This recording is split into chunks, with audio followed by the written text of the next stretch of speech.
योऽन्तः प्रविश्य मम वाचमिमां प्रसुप्तां संजीवयत्यखिलशक्तिधरस्वधाम्ना अन्यांश्च हस्तचरणश्रवणत्वगादीन् प्राणान्नमो भगवते पुरुषाय तुभ्यं वन्दे गुरुपदद्वन्द्वम् अवाङ्मनसगोचरं रक्तगौरप्रभामिश्रम् अतर्क्यं त्रैपुरं महः श्रुतिस्मृतिपुराणानामालयं करुणालयं नमामि भगवत्पादं शंकरं लोकशंकरं। सर्वांना सादर सप्रेम नमस्कार। भगवत्पाद श्रीमद आद्यशंकराचार्यांच्या जन्मोत्सवानिमित्त आपण जे परापूजा या स्तोत्राचं चिंतन इथे करतो आहोत त्यातला आजचा चिंतनाचा शेवटचा भाग। आपण कालपर्यंत 4 श्लोक या स्तोत्रातले पाहिले। उर्वरित स्तोत्र आज आपल्याला पाहायचं आहे।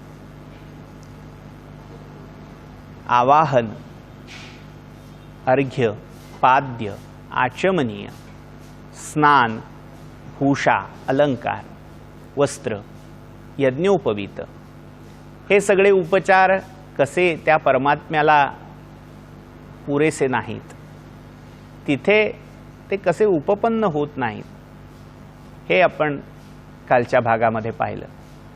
आज उर्वरित उपचार पूजा करत असताना आता स्नान, वस्त्र, उपवीत, गंध, अलंकार हे सगळं अर्पण करून झालंय। आता पुढचा उपचार हा धूपदीप आहे।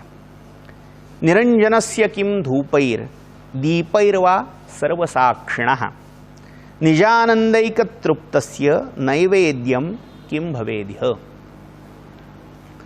निरंजनस्य किं धूपैर, कालही आपण पाहिलं निरंजन म्हणजे ज्याच्या ठाई कोणत्याही प्रकारचा अंधार, तमोगुण, अज्ञान असं नाहीये, अविद्या नाहीये, तो परमात्मा म्हणजे निरंजन आहे। नाथ संप्रदायाचा जो परवलीचा शब्द आहे, अलख आणि निरंजन असे 2 शब्द उच्चारले जातात। अलक्ष्य निरंजन अशी हाळी घातली जाते। अलक्ष्यचा अपभ्रंश अलख असा आहे, जो लक्ष्यातीत आहे, लक्ष्य आणि त्या लक्ष्याकडे लक्ष देणारा असा। ह्या द्विपुटी किंवा त्रिपुटींनी जो रहित आहे, ज्ञाता ज्ञेय ज्ञान ध्याता ध्येय ध्यान, या त्रिपुटींचे संबंध ज्याच्या ठाई लागत नाहीत असा तो। त्यामुळे या सगळ्याच्या पलीकडचा असा तो अलक्ष्य, अलख आणि निरंजन। त्या निरंजनाच्या ठाई अंधारच नाही, अंजनच नाहीये, अज्ञान अविद्या नाहीये। त्यामुळे ज्याच्या ठाई अंधार नाही त्याला तुम्ही दिव्याने उजळणार कसं? आधुनिक वाल्मिकी आम्हाला सांगतात ज्योतीने तेजाची आरती। मात्र इथे तो परमात्मा परम तेजरूप असा असताना तुम्ही तुमची ज्योती त्याच्यासमोर ओवाळताय, खरंच काही गरज आहे का त्याला? इथे आचार्यांच्याच एका दुसऱ्या स्तोत्रातला एक श्लोक उद्धृत करायचा मोह आवरवत नाही। सौंदर्य लहरी नावाच्या स्तोत्रातला अखेरचा हा श्लोक आहे। भगवतीचं शतक श्लोकामध्ये समग्र वर्णन आचार्यांनी केलं आणि अखेर ते म्हणतात, प्रदीपज्वालाभिर्दिवसकर नीराजन विधी सुधासूतेश्चंद्रो पलजललवैरर्घ्य घटना स्वकीयैरंभोभिः सलिल निधि सौहित्य करणं त्वदीयाभिर्वाग्भिस्तव जननिवाचां स्तुतिरियम्। म्हणजे प्रदीपज्वालाभि, दिवा पाजळावा, दिवा प्रज्वालित करावा आणि त्या दिव्याने ओवाळावं कोणाला? तर दिवसकर नीराजन विधी, साक्षात सूर्यनारायणाची आरती या तेजाने, या इवल्याशा दिवलीने करावी, तसा हा प्रकार आहे। सुधासूतेश्चंद्रो पलजललवैरर्घ्य घटना म्हणजे सुधासूतिही, याचा अर्थ चंद्र। सुधाम सूते इति सुधासूति, अमृत सुधा जो आपल्या किरणांद्वारे प्रकट करतो, वर्षवतो, तो सुधासूती चंद्र. त्याला अर्घ्य घटना, त्याला अर्घ्य द्यायचं आहे. तर ती कशी, तर चंद्रोपल,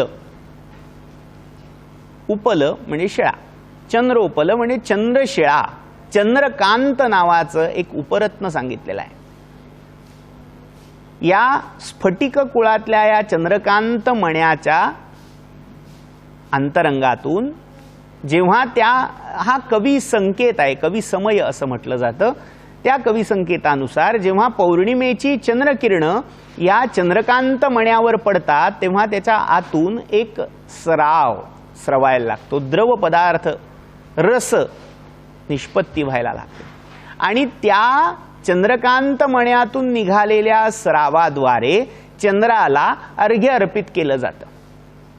त्यामुळे हा जो सुधासूते चंद्रोपलजलवैरर्घ्य घटना हा भाग आहे. म्हणजे चंद्राच्या किरणांनी स्रवलेल्या चंद्रकांत मण्याच्या जलाने त्या बिंदूंनी चंद्राला अर्घ्य देण्यासारखा आहे.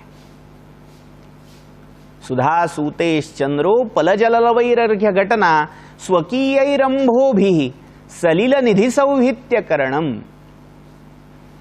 सलिलनिधी म्हणजे समुद्र, त्या समुद्राला समुद्राच्या लाटेतल्या उंजळभर पाण्याने अर्घ्य देऊन त्याची पूजा मांडावी. गंगाजळे गंगा पूजा करावी, तसा हा प्रकार आहे. त्यामुळे जो त्या तेजाचा निधान आहे, जो त्या सगळ्या तेजांचा एकमात्र असा उगमस्थान स्रोत आहे, त्याला तुम्ही निराजन काय करणार, निरंजन असणाऱ्याला निराजन विधी कसा बरं उपयोगी ठरणार.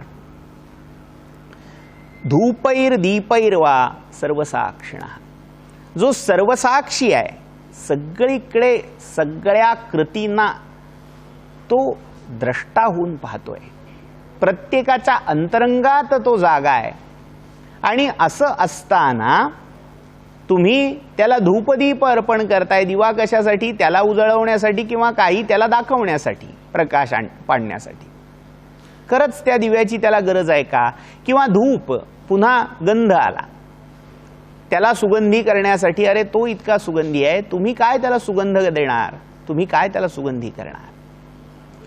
तर धूपैर्वा सर्व साक्षिणः, सर्व द्रष्टा, सर्व साक्षी असणाऱ्या त्याला तुम्ही धूप देऊन काय बरं त्याला अधिक त्याचं सौहित्य करणार. निजानंदैक तृप्तस्य नैवेद्यम किं भवेदिह, जो निजानंदामध्ये तृप्त झालेला आहे, आत्मानुभव नरेंद्रा असं माऊली त्याला म्हणतात. जो त्या आत्मानुभवामध्ये इतका मशगूल झालेला आहे, त्या आनंदाच्या अमृतामध्ये जो पूर्ण तृप्त आहे, त्याला तुम्ही खीर भाताचे पूर्णावरणाचे नैवेद्य दाखवून काय करणार आहात? त्याची तृप्ती त्यातून होणार आहे का? आपल्याला असं ढीग वाटतं की मी पंचपक्वान्न केली, इतकी पक्वान्न केली, इतके पदार्थ केले. विशेषतः गौरी गणपतीच्या दिवसामध्ये गृहिणींची लगबग असते की गौरीच्या नैवेद्याला 16 भाज्या लागतात, अमके लागतात, तमकं लागतं, तळण लागतं, वळण लागतं. तर इतके पदार्थ केले जातात आणि हे मिरवण्यासाठी सांगितलं जातं बरेच वेळा की आमच्या गौरीला इतके पदार्थ करायला लागतात आणि ते केले नाहीत तर आमची गौर रुसते. अरे त्या गौरीला तुमच्या भाज्यांची गरज आहे का? जी अन्नपूर्णा आहे, जी या सगळ्या विश्वाला अन्न पुरवते, त्याला तुम्ही त्या देवतेला वाटीभर दूध नाहीतर ताडभर अन्न घालून काय तृप्त करणार आहात? जर त्याला तृप्त करायची वेळ आली तर तुमच्याच्याने ती तृप्ती होणार नाही. एक स्कंद पुराणामध्ये कथाभाग येतो, त्या परमात्म्याचं, त्या परमशिवाचंच एक रूप भैरव हे रूप आहे. हा भैरव सर्वभक्षक महाकाल रूप मानला जातो. जर तो बुभुक्षित झाला, तो जर भुकेला झाला आणि त्याने खायचं म्हटलं तर त्याच्या भुकेमध्ये हे सगळं ब्रह्मांड म्हणजे एखाद्या मोठ्या प्रचंड तापलेल्या कढईमध्ये टाकलेली लोण्याची उंडी होऊन जाते. लोण्याचा गोळा टाकावा आणि तो त्या कढईमध्ये कधीचा आटू न जावा, तसा हा सगळा ब्रह्मांडाचा भाग आहे. कथा अशी सांगतात की भैरवाने शिवांच्या आज्ञेवरून ब्रह्मदेवाचं गर्वहरण केलं. त्याला जी 5 मस्तकं होती त्यातलं 5वं मस्तक छेदलं आणि ब्रह्मदेवाचा गर्व दूर झाला. मात्र या भैरवाला ब्रह्महत्या लागली. आता त्या ब्रह्महत्येचं निराकरण करण्यासाठी त्यांनी शिवांकडे मार्गदर्शन मागितलं. तेव्हा शिवानी सल्ला असा दिला की हे जे कपाल ब्रह्मदेवाच्या मस्तकाचं आहे तेच भिक्षापात्र म्हणून हाती धारण कर आणि भिक्षा मागत फिर. काही कथांनुसार ते कपाल त्याच्या हाती चिकटलं आणि जिथपर्यंत ब्रह्महत्या आहे तिथपर्यंत ते हातून सुटणार नाही अशी आकाशवाणी झाली. आता त्याच कपालाच्या भिक्षापात्रामध्ये भिक्षा मागत भैरव फिरायला लागला आणि सगळ्या ब्रह्मांडामध्ये तो फिरला. शेवटी वैकुंठामध्ये गेला आणि नारायणाकडे भिक्षा मागितली. तेव्हा नारायणाने कोणती भिक्षा घालू इच्छित द्यायला भगवंत बसलेले आहेत. तेव्हा त्यांनी सांगितलं की मला रुधिर भिक्षा वाढा, मला रक्ताची भिक्षा द्या. भैरव ही उग्र प्रकृतीची देवता मानली गेली, त्यामुळे त्याला मांस आणि रक्ताचा नैवेद्य दाखवतात. तर स्वतः नारायणाने आपला मस्तक भेद करून त्यातून रक्ताची धार काढून ती त्या कपालामध्ये टाकायला सुरुवात केली आणि कित्येक युग नारायणांचं रक्त त्यात पडतंय आणि कपाल मात्र भरत नाहीये, अशी गत आहे. असं करता करता करता त्याचीही तृप्ती होईना आणि नारायणही थांबेनात. शेवटी भैरव म्हणाले, नारायणा ह्या विश्वाचं रक्षण व्हावं यासाठी तू जे स्वतःचं बलिदान देतोयस, स्वतःला आहुती देतोयस, स्वतःचं रक्त अर्पण करतोयस, त्याला तोड नाही. त्यामुळे जिथपर्यंत तुझ्याकडे या विश्वाचा सगळा सूत्र भाग आहे, तू जिथपर्यंत याचा नियंता आहेस तिथपर्यंत या विश्वाचा नाश करणार नाही. ज्या क्षणी तू हे सूत्र शिवांकडे सोपवशील त्या क्षणी मी या सगळ्या विश्वाला ग्रस्त करून टाकीन, खाऊन टाकीन. म्हणजे थोडक्यात तो जर ग्रास करायला निघाला काळ, तर हे ब्रह्मांड ही त्याला तृप्त करू शकत नाही. अखंड ब्रह्मांड त्याचा एक घास मात्र होऊन जाईल. तर असा जो स्वात्मानंदामध्ये तृप्त आहे, सर्वभक्षक तो काळ रूपात असला तरी परमात्म रूपामध्ये तो नित्य तृप्त आहे, त्याला बुभुक्षा नाहीये. उपनिषदामध्ये बुभुक्षा, अशनाया हे मृत्यूचं प्रतिरूप मानलंय. मात्र हा परमात्मा हा अजर अमर आहे, त्यामुळे त्याच्या ठाई भूक हा प्रकारच नाहीये. काळ या स्वरूपामध्ये जेव्हा तो अवतरेल तेव्हा तो बुभुक्षित आहे, तो खाय खाय करेल, तो सगळं ग्रस्त करून टाकील, प्रलय ओढवेल. त्यामुळे मात्र जेव्हा तो आपल्या मूळ रूपामध्ये आहे त्याच्या ठाई ना अशनाया आहे, ना पिपासा आहे, ना तहान आहे, ना भूक आहे. तो नित्य तृप्त आहे, निजानंदैक तृप्त आहे. त्यामुळे त्या निजानंदैक तृप्तस्य नैवेद्यम किं भवेदिह, त्याला नैवेद्य काय दाखवणार आहात? अन्नाचं कोणत्या अन्नपदार्थांनी त्याला तृप्त करू इच्छिणार आहात जो स्वतः तृप्त आहे. इथे लक्षात घ्यायची एक गोष्ट आहे की आपल्याला ज्या नित्य वासना असतात त्या वासना ह्या आत्मानंदाच्या अभावामुळे असतात. आपल्याला त्या आत्मानंदाचं अमृत चाखायला मिळालेलं नाहीये, त्यामुळे ते असणारं अमृत आपण आजूबाजूच्या पदार्थांमध्ये, व्यक्तींमध्ये, वस्तूंमध्ये किंवा परिस्थितींमध्ये शोधत असतो. आपल्याला वाटतं की आमरसपुरी ही रसाळ आहे, ती खाल्ल्यावर माझ्या जिभेची तृप्ती होणार आहे आणि आपण ती खातो, मात्र आपण तृप्त होत नाही. दुसऱ्या दिवशी आपल्याला पुन्हा ती खावीशी वाटते. याचा अर्थच आहे की तृप्ती, आनंद त्या पदार्थामध्ये दडलेला नाहीये, तो आत्म्यामध्ये, स्वतःमध्ये दडलेला आहे. त्यामुळे स्वतःमध्ये दडलेला आनंद जिथपर्यंत माहीत नाही तिथपर्यंत आपण या अन्नपदार्थामध्ये तो आनंद शोधायचा प्रयत्न करत असतो. नित्य वेगवेगळ्या डिशेस, वेगवेगळे अन्नपदार्थ, पाककृती आपण प्रयत्नपूर्वक सिद्ध करतो, खातो आणि त्यातनं मला आनंद मिळतोय असा आभास मात्र आपल्याला होतो. मात्र खरा आनंद हा आत्म्याचा आहे. लक्षात घ्या, एखादा भुकेला व्यक्ती जेव्हा त्याच्या भुकेला काही मिळत नाही आणि एखादी शिळी भाकरी आणि भाजीचा गोळा, पिठल्याचा गोळा त्याला मिळाला, तर त्या शिळ्या भाकरीतून भाजीतून झालेली तृप्ती, मिळालेला आनंद हा एखाद्याने आमरसपुरी खाऊन मिळवलेल्या आनंदा इतकाच असतो. त्याच्यामध्ये तारतम्य नसतं. क्षुधाशमन हाच त्या आनंदाचा लौकिक भाग असतो. त्यामुळे हा आनंद जो आपल्याला वाटतोय, कुठे आहे तो आनंद?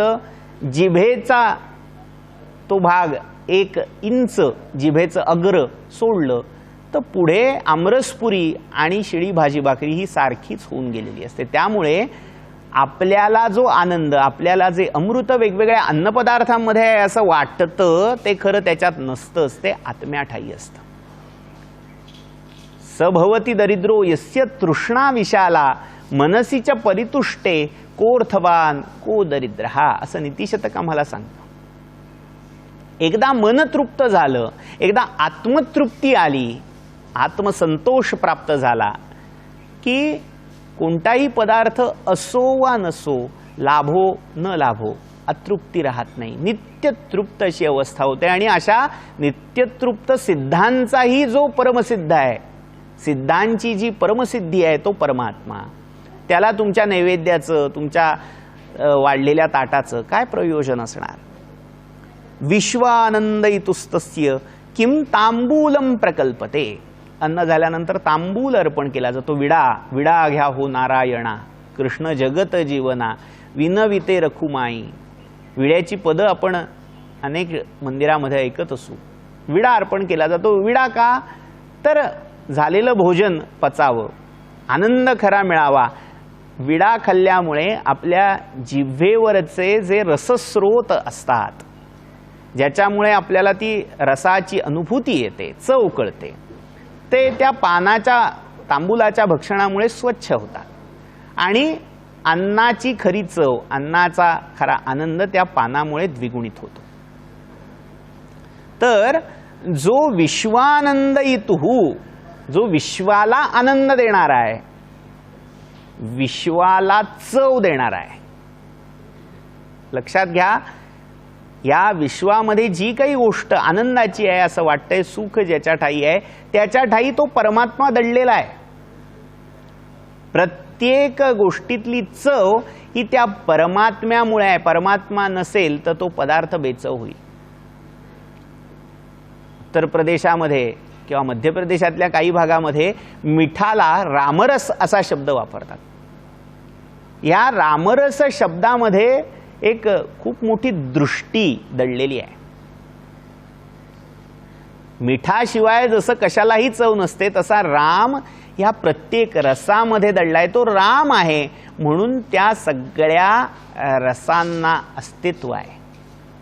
रसो वै सहा असं तैत्तिरीय उपनिषद त्याच्याबद्दल सांगतं. तर जो त्या विश्वाला रसदान करणारा, आनंद देणारा आहे, सुखावणारा आहे, त्याला तुम्ही 2 पानं त्यामध्ये मालमसाला घालून काय त्याला तृप्त करणार आहात, काय आनंद देणार आहात? स्वयंप्रकाश चिद्रूपो यो असौ अर्कादिभासकः. जो स्वयंप्रकाश आहे, त्याचा सर्वत्र प्रकाश आहे, तो कशामुळे प्रकाशित होत नाही? आपण सूर्याला स्वयंप्रकाशी म्हणतो, पण सूर्य देखील परप्रकाशी आहे अध्यात्म विद्येच्या दृष्टीने. सूर्याच्या ठाई जो प्रकाश आहे तो आत्म्याचा प्रकाश आहे. गीतेच्या 15व्या अध्यायामध्ये भगवंत सांगतायत, न तद्भासयते सूर्यो न शशांको न पावकः यद् गत्वा न निवर्तन्ते तद्धाम परमं मम. ज्या त्या परमात्म्याच्या ठाई जे तेज आहे ते तेज इतकं प्रखर आहे की त्याला ना सूर्य आभासित करू शकत, ना चंद्र त्याला प्रकाशित करू शकत. अग्नी, वीज, जे जे तेजाचे स्रोत आहेत हे सगळे त्याला प्रकाशित करू शकत नाही. तमेव भान्तमनुभाति एतत् सर्वम. तो प्रकाशित होतो आणि त्या प्रकाशाचे कवडसे मात्र या वेगवेगळ्या तेजस स्रोतातून बाहेर पडतात. म्हणून 15व्याच अध्यायामध्ये गीतेमध्ये सांगतायत भगवंत, यदा आदित्यगतम तेजो जगद्भासयतेखिलम यच्चंद्रमसी यच्च अग्नौ तत्तेजो विद्धिमामकम. चंद्र, सूर्य, अग्नी, वीज या सगळ्यामध्ये जे तेज आहे ते त्यांचं तेज नाहीये, ते माझं तेज आहे. हेच माऊली ज्ञानेश्वरीत सांगतायत की रविचंद्रादी शुक्ती उदय करती त्रिजगती, ते तुझिया दीप्ती तेज तेजा. तुझ्या दीप्तीमुळे, तुझ्या तेजाच्याही तेजा परमात्म्या, तुझ्या तेजाच्या एका अंशांना घेऊन रविचंद्रादी शक्ती उदय करती त्रिजगती. हे फक्त शिंपले आहेत, या लॅम्पशेड्स आहेत. याच्यातून प्रकाशित होणारा खरा प्रकाश निज तेज हे तूच आहेस. त्यामुळे अशा त्या आत्मतेजाने आभासित होणाऱ्या, सगळ्या सूर्यचंद्रांनाही प्रकाशित करणाऱ्या त्या परमतेजाला स्वयंप्रकाश चिद्रूपहा सच्चित आनंद. या 3 विशेषणामध्ये चित हे फार महत्वाचं नाम किंवा विशेषण आहे. चित याचा अर्थ प्रकाश, चित याचा अर्थ चेतना, चित याचा अर्थ ज्ञान. ज्ञान हे सर्वांना प्रकाश देणार आहे. अज्ञान याचा संबंध अंधकाराशी आहे आणि ज्ञान याचा संबंध प्रकाशाशी आहे. तर जो सर्वज्ञ सर्ववित आहे, जो सर्वज्ञान स्वरूप आहे, अशा त्या सर्वज्ञान स्वरूप सगळ्यांना जाणणाऱ्या त्या परमात्म्याला तुम्ही या दिव्यानी काय बरं ओवाळणार. स्वयंप्रकाश चिद्रूपो योसौ अरकादिभासकः गीयते श्रुतिभिस्तस्य नीराजन विधिः कुतः. जो अर्कादिभासकः असौ यः अर्कादिभासकः, जो स्वतः, हा जो स्वतः अर्क म्हणजे सूर्य, चंद्र इत्यादींना भासित करतो, प्रकाशित करतो, त्याच्यासाठी तुम्ही नीराजन विधी केला, आरत्या ओवाळल्यात, पंचारत्या ओवाळल्यात. खरंच आहे का गरज त्याची, उपयुक्त आहे का त्याला. गीयते श्रुतिभिस्तस्य, आणि श्रुती, वेद, निगम, आगम ही ज्याचं गुणगान करतात, 4 वेद भाट होऊन ज्याची महती गातात, त्याला तुम्ही आरती म्हटलीत काय, त्याच्या ओव्या गायल्यात काय, स्तोत्र स्तुती केलीत काय. खरंच कितपत ते पुरं पडणार आहे त्याला, त्याच्या ठाई हे खरंच काही लागू होणार आहे का. श्रुती पण जिथे नेती नेती म्हणून गप्प बसतात.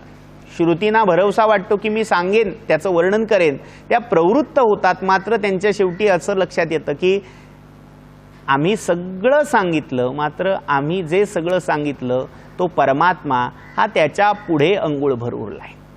काहीतरी शिल्लक राहिलंच आहे, तो आम्हाला शब्दात सांगता आलेलाच नाहीये. टागोरांची शेवटची कविता प्रसिद्ध आहे.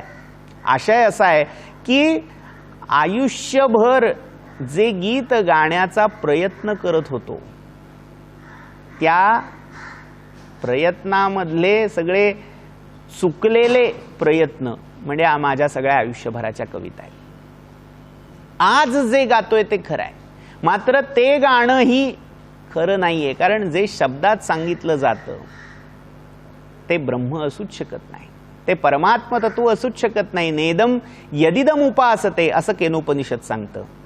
त्यामुळे त्या शब्दातीत यतो वाचो निवर्तन्ते अप्राप्य मनसासह, मन वाचा यांच्या कक्षांच्या पैल पार असणारा तो परमात्मा, त्याला तुम्ही कितीही आरत्या त्याच्या गायल्यात, कितीही महती गायली तरी त्याच्या ठाई ते पुरं पडणार नाही.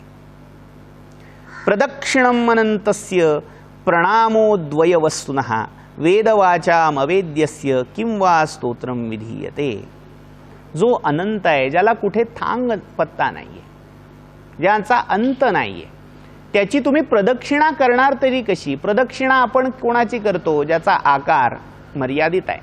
त्याला सर्व बाजूंनी फिरून पाहणं, उजवीकडून म्हणजे ज्याला आपण शुद्ध मराठी भाषेमध्ये क्लॉकवाईज असं म्हणूया, घड्याळाच्या काट्यानुसार प्रदक्षिण, याचा अर्थ ती व्यक्ती, ती मूर्ती असताना त्या मूर्तीच्या उजव्या बाजूने मागे जाऊन त्याच्या पूर्ण त्याला गोल पाहून शेवटी त्याच्या डावीकडून परत येणं. आता इथे डावं उजवं हे शेवटी आपल्या आणि मूर्तीच्या याच्यावर अवलंबून आहे. जेव्हा मूर्ती तुमच्याकडे पाहते तेव्हा त्या मूर्तीच्या उजव्या अंगाने तुम्ही प्रदक्षिणा सुरू करता, म्हणून त्याला प्रदक्षिणा म्हटलेलं आहे. तुमची ती डावी बाजू आहे, मात्र ती प्रदक्षिणा संपते ही तुमच्या उजव्या बाजूला संपते, त्यामुळे ही ती प्रदक्षिणा आहे. दक्षिणा देवाच्या दक्षिण बाजूने सुरू झालेली आणि तुमच्या दक्षिण बाजूला संपणारी ती प्रदक्षिणा आहे. तर जो अनंत आहे, ज्याचा थांगपत्ता लागत नाही, त्याची तुम्ही काय प्रदक्षिणा करणार आहात?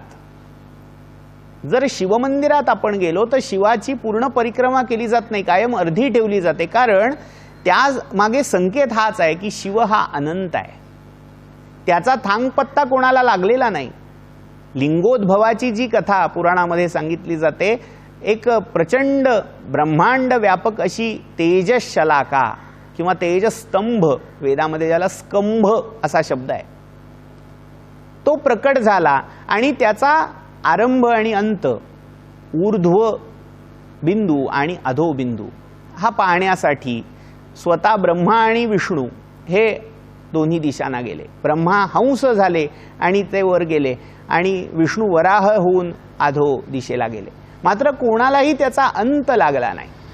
अशा त्या अनंत स्वरूप परमात्म्याची परिक्रमा, प्रदक्षिणा तुम्ही काय करणार आहात? प्रदक्षिणा करण्यासाठी आदी आणि अंत हे निर्धारित असावे लागतात, मात्र याचा ना आदी आहे ना अंत आहे.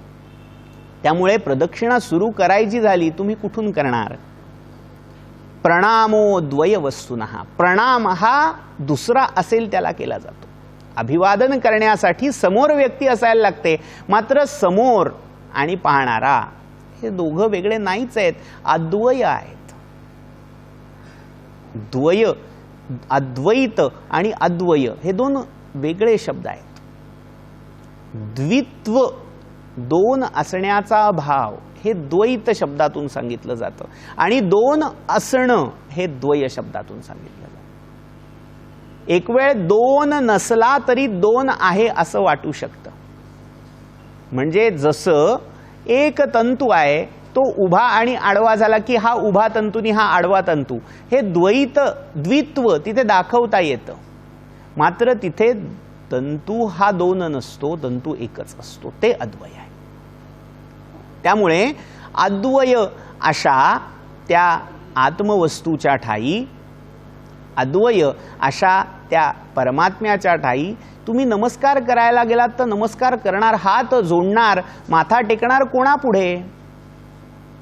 पंच, अष्ट किंवा दंडवत प्रणाम करायचा झाला तर समोर कोणीतरी असावं लागेल. मात्र समोर की पाठी मोरा न कळे तव हृदयी पालटू झाला, माऊली जे म्हणतायत, कानडाऊ विठ्ठलू. समोर की पाठी मोरा कळतच नाहीये, सगळं काही तोच एकरस घन, एक घन, चैतन्य घन, चित घन असल्यामुळे त्याला पाठ पोट नाही, सगळं एकच आहे. त्यामुळे कोणाला नमस्कार करणार, कोणासमोर हात जोडणार, कोणासमोर माथा टेकवणार? त्यामुळे प्रणामो द्वय वस्तुनः, वस्तू हा शब्द पदार्थ, थिंग या अर्थी नाहीये, सबस्टन्स या अर्थी नाहीये. जी त्रिकालाबाधित आहे ती वस्तू, कालातीत आहे ती वस्तू, अशी वस्तू एकमात्र अद्वय आत्मतत्व हीच ती वस्तू आहे. वेदवाचाम अवेद्यस्य किंवा स्तोत्रम विधीयते, वेदवाचेला, वेदवाणीला देखील जो अवेद्य राहिला, तीही नेती नेती शब्दे न ये अनुमाना, तिलाही नेती नेती न इति म्हणून गप्प बसायला लागलं. हे मला माहित नाही, हे मी काय सांगू, असं सांगून तीही निवृत्त झाली. तिच्याही चिमटीमध्ये तो परमात्मा गवसला नाही. त्याचं स्तोत्र मी कसं बरं गाऊ? अंतर्बहिश्च पूर्णस्य कथमुद्वासनं भवेत. आता सगळी पूजा झाली, सगळे उपचार अर्पण करून झाले. आता शेवटी त्याचं उद्वासन करायचं आहे. आवाहन आणि उद्वासन, आपण त्याला मराठीमध्ये उत्तर पूजा केली म्हणतो, बोळवण केली म्हणतो, देवाची पाठवणी केली म्हणतो. त्याला मूळ शब्द आहे उद्वासन, म्हणजे आवाहन केलेल्या देवतेला आपल्या निजधामी, निजलोकी, निजस्थानी परत पाठवणं, त्याला निरोप देणं, उत्तर पूजा करणं, असा तो उद्वासन विधी. मुळात आवाहन करण्यासाठी तो कुठनं बाहेरून आलेला नाही, तो सर्वत्र आहे. मग जो अंतर्बहिश्च पूर्णस्य, जो आत आणि बाहेर पूर्ण भरलेला आहे, आतही तोच आहे, बाहेरही तोच आहे, असं असताना त्याचं उद्वासन करावं असं काय आहे? कुठून उठवावं त्याला? त्याला म्हणावं आता बास झालं, भरपूर घेतली पूजा, आता जा पुनरागमनायच, असं म्हणून त्याला पाठवण्यासाठी त्याचं निजधाम वेगळं आहे का? इथेही हे जे आहे ते त्याचंच धाम आहे आणि तिथेही आहे ते त्याचंच धाम आहे. सगळी धामं ही त्याचीच आहेत. किंबहुना चराचर आपणची जाहला आहे, विश्वची माझे घर, हे त्याचं विश्वंभराचं घर आहे. ईशावास्यमिदं सर्वम, ईशावास्य हेच आपल्याला सांगताय, आवास्य आहे ईशाद्वारे, त्या परमात्म्याचं हे आवास्य आहे. त्यामुळे त्याचं उद्वासन करण्यासाठी जिथे तो नाही तिथे त्याला पाठवायला लागेल, त्याच्या धामी पाठवायला लागेल. मात्र सगळं हे चराचर त्याचंच तर धाम आहे. अंतर्बहिश्च तत्सर्वम व्याप्य नारायण स्थितः, असं नारायणोपनिषद आम्हाला सांगतं. तर मग त्या नारायणाचं उद्वासन त्या चराचरात्मक, चराचरामध्ये व्याप्त, परिपूर्ण, ओतप्रोत असणाऱ्या त्या परमात्म्याची उत्तरपूजा तुम्ही कशी करणार आहात? उत्तरपूजा करण्यासाठी त्याला कुठून काढणार आणि कुठे पाठवणार, हा प्रश्न आहे. एवमेव परापूजा सर्वावस्थासु सर्वदा एक बुद्ध्या तु देवेशे विधेया ब्रह्मवित्तमयी. एवम एव, अशी आणि अशाच प्रकारची ही परापूजा सर्वावस्थासु सर्वदा, सगळ्या अवस्थांमध्ये सर्वकाळी ही परापूजा प्रत्येक साधकाने करावी. ब्रह्मवित्तमयी, ही जे ब्रह्मवित्तम आहेत, ब्रह्मविद वरिष्ठ आहेत, त्यांनी ही पूजा करावी. एकदा तो ब्रह्मविद वरिष्ठ झाला, ब्रह्मवित्तम झाला की त्याला लौकिक, आपण जशी स्थूल मूर्तीची पूजा करतो तशी मूर्ती पूजा करण्याची गरज राहत नाही. मग त्याची प्रत्येक कृती सर्वदा सर्व काळ ही पूजाच होऊन जाते. आणि हा आशय आपल्याला शेवटच्या श्लोकामध्ये मिळतो. ती त्याची ब्रह्मवित्तम, ब्रह्मविद वरिष्ठाची पूजा कशी होते? तर आचार्य म्हणतात, आत्मा त्वं गिरिजा मती सहचरा प्राणा शरीरम गृहम पूजा ते विषयोपभोग रचना निद्रा समाधि स्थिति संचार पदयो प्रदक्षिण विधि स्तोत्राणि सर्वा गिरो यद्यत् कर्म करोमि तत्तदखिलम शंभो तवाराधनम. आत्मरूप शिवाचं, आत्मरूप शंभूचं हे जर पूजन मी मांडलेलं असेल तर आत्मात्व, माझा आत्मा म्हणजे तो शंभू झाला. माझी मती, माझी बुद्धी ती गिरिजा झाली. प्राणा सहचरा, जे माझे प्राण आहेत, पंचप्राण, पंच उपप्राण, हे सगळे त्याचे सहचर, शिवाचे गण झाले. शरीरम गृहम, माझं शरीर हे देह देवाचे मंदिर झाले, त्याचं शिवालय झालं. पूजा ते विषयोपभोग रचना, मी जे जे काही खातोय, पितोय, पाहतोय, जे काही करतोय, ही सगळी त्याची पूजाच झाली. आणि मी जे झोपतोय ती निद्रा समाधी स्थिती, ही माझं झोपणं हे निरंजनी निद्रा आहे, ही त्याच्यात झोपणं आहे, त्यामुळे ती निद्रा नसून ती समाधीच आहे. संचारा पदयो प्रदक्षिण विधे, मी जिथे फिरतोय, मी पायाने चालतोय, तो सगळा प्रदक्षिणेचा विधी आहे. मी कुठेही चाललो, मी बाजार जरी फिरून आलो तरी ती प्रदक्षिणा आहे. श्रीमद ब्रह्मचैतन्य गोंदवलेकर महाराजांचं एक वाक्य फार महत्त्वाचं इथे मला नोंदवावंसं वाटतं. महाराज कायम म्हणायचे की तुम्ही ते नाम घेत भाजी जरी चिरलीत तरी ती मोठी उपासना आहे, आणि स्मरणरहित भजन जरी केलं तरी त्या उपासनेला काही अर्थ नाही. भजन करत असताना स्मरण असणं, अखंड अनुसंधान असणं फार महत्त्वाचं आहे. नाहीतर कितीही अभंग गायलेत, कितीही स्तोत्र गायलीत तरी ते केवळ बाजार गाणं ठरेल. आणि कोणतंही कर्म करत असताना अखंड अनुसंधान ठेवलं तर ते कर्म राहत नाही, तर ती उपासना वरिवस्या होऊन जाते. त्यामुळे आचार्य जे सांगतायत तोच हा मुद्दा आहे. पूजा ते विषयोपभोग रचना निद्रा समाधी स्थिती संचारा पदयो प्रदक्षिण विधी. मी जो संचार करतोय, मी जे फिरतोय, ती तुझी प्रदक्षिणा आहे. मी कुठेही चाललो तरी तुझीच परिक्रमा एक प्रकारे करतोय, कारण चराचरामध्ये तू आहेस. नामदेव महाराजांची गोष्ट आपल्याला सगळ्यांना माहितीच आहे. विसोबा खेचरांची पहिली वेळ झाली, जिथे पावलं ठेवली होती तिथे पिंडी. नागनाथ औंढ्या क्षेत्र, ज्याला अमरदक असं पुराणामध्ये म्हटलेलं आहे, त्या अमरदक क्षेत्री विसोबा खेचर झोपलेले आहेत. त्या पिंडीवर पाय ठेवून आणि नामदेव महाराज जात आहेत, म्हणतात देवावर काय पाय ठेवला? म्हणाले जिथे देव नाही, जिथे पिंडी नाही तिथे पाय ठेव, आणि जिथे पाय ठेवावेत तिथे शिवलिंग दिसतंय. का तर ती अख्खी त्या ब्रह्मवित्तमाची प्रत्येक कृती ही त्याची उपासना आहे. त्याचा श्वासनश्वास हे त्याचं नामस्मरण आहे. स्तोत्रा आणि सर्वागिरो, त्याने शिव्या जरी दिल्या लौकिकार्थी तरी भगवंतासाठी त्या उभ्या आहेत, कारण ते सगळं त्याच्यासाठी केलं जात आहे. यद्यत् कर्म करोमि तत्तदखिलम शंभो तवाराधनम. एकदा ब्रह्मवित्तम झाला की मग प्रत्येक कर्म ही शंभूची, शिवाची पूजा आहे. लौकिक अर्थाने ज्याला ज्ञान, ब्रह्मज्ञान झालेलं नाही, आत्मसाक्षात्कार झाला नाही, त्याच्यासाठी जेवढी मानसपूजा, स्थूल पूजा, उपचारांनी युक्त पूजा सांगितलेली आहे, तशीच ब्रह्मवित्तम आत्मज्ञानासाठी, आत्मवित्त असा जो झाला त्याच्यासाठी जी काही कृती सांगितली ती ही पूजा आहे. त्याला अर्थात वेगळी कृती सांगायला लागत नाही. त्याचं जे काही कर्म असेल ती उपासनाच होऊन जाते, तोच परमधर्म होऊन जातो. तर कर्मकांडातल्या या पूजेचं हे परम भावात्मक रूप, अपर पूजेला परपूजा करणारं हे आचार्यांचं परापूजा नामक स्तोत्र. याच परापूजा स्तोत्राचा आपण पहिल्या दिवशी पाहिल्याप्रमाणे उत्तर भाग हा आत्म निर्गुण मानसपूजा किंवा आत्ममानसपूजा या स्वरूपानेही प्रसिद्ध आहे. त्याच्यामध्येही हे सगळे जे प्रश्न कुतः कुतः करून उपस्थित केलेले आहेत. आता याला प्रश्नार्थक धरायचं का उद्गारवाचक धरायचं, हा ज्याच्या त्याच्या भावनेचा, श्रद्धेचा भाग आहे.